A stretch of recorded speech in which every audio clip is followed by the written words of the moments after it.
mystère du manoir. Abandonné. Dans la banlieue de Paris, au cœur d'une forêt dense, se dressait un manoir abandonné entouré de mystères depuis des décennies. Des rumeurs racontaient la disparition d'une famille noble qui y vivait autrefois, sans laisser la moindre trace. La police avait classé l'affaire faute de preuves, mais le jeune journaliste Luc Vernet ne pouvait résister à l'envie de découvrir la vérité. Par une nuit pluvieuse, il pénétra dans le manoir, armé de son appareil photo et d'une lampe torche. Les murs étaient recouverts de poussière, et un silence oppressant régnait dans les lieux. En explorant le grand salon, il remarqua un tableau accroché de manière étrange.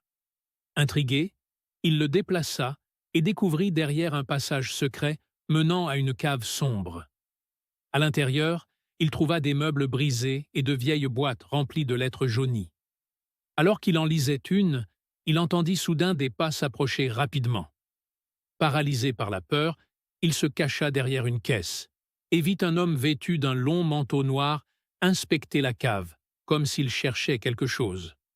Une fois l'homme parti, Luc continua ses recherches et mit la main sur un petit carnet caché parmi les lettres.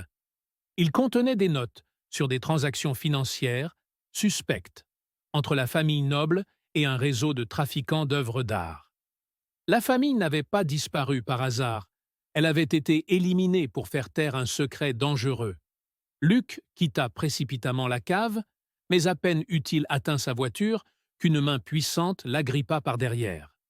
Il se retourna et se retrouva face à l'homme au manteau noir, qui murmura d'une voix glaciale « Tu en sais trop, et c'est une grave erreur. » Luc se figea, sentant la poigne de l'homme se resserrer sur son bras. Il pensa rapidement. S'il résistait, il risquait de ne jamais sortir vivant de cet endroit.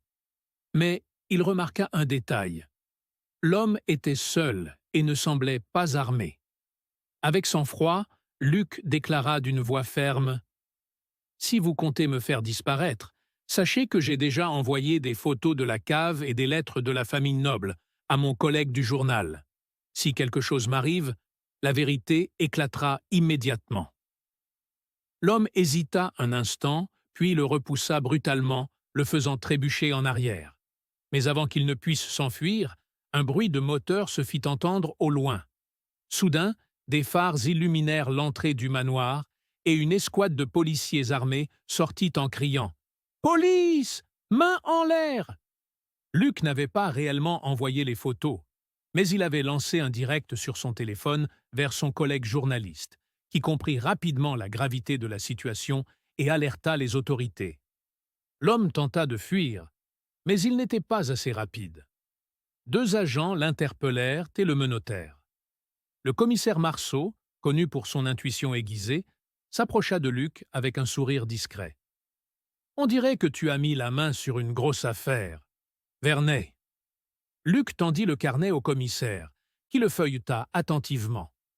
L'affaire se transforma alors en un scandale majeur. L'enquête révéla que l'homme arrêté faisait partie du réseau criminel ayant éliminé la famille noble des années auparavant. Le carnet contenait les noms de ses complices. Quelques jours plus tard, l'histoire fit la une des journaux et Luc Vernet devint le journaliste qui avait résolu le mystère du manoir abandonné.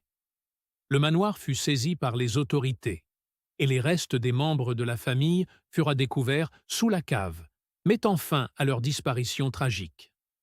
Finalement, alors que Luc savourait un café dans un petit bistrot parisien, il reçut une enveloppe anonyme.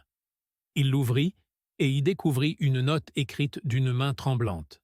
« Il y a un autre manoir et une autre affaire qui t'attend. » Luc sourit.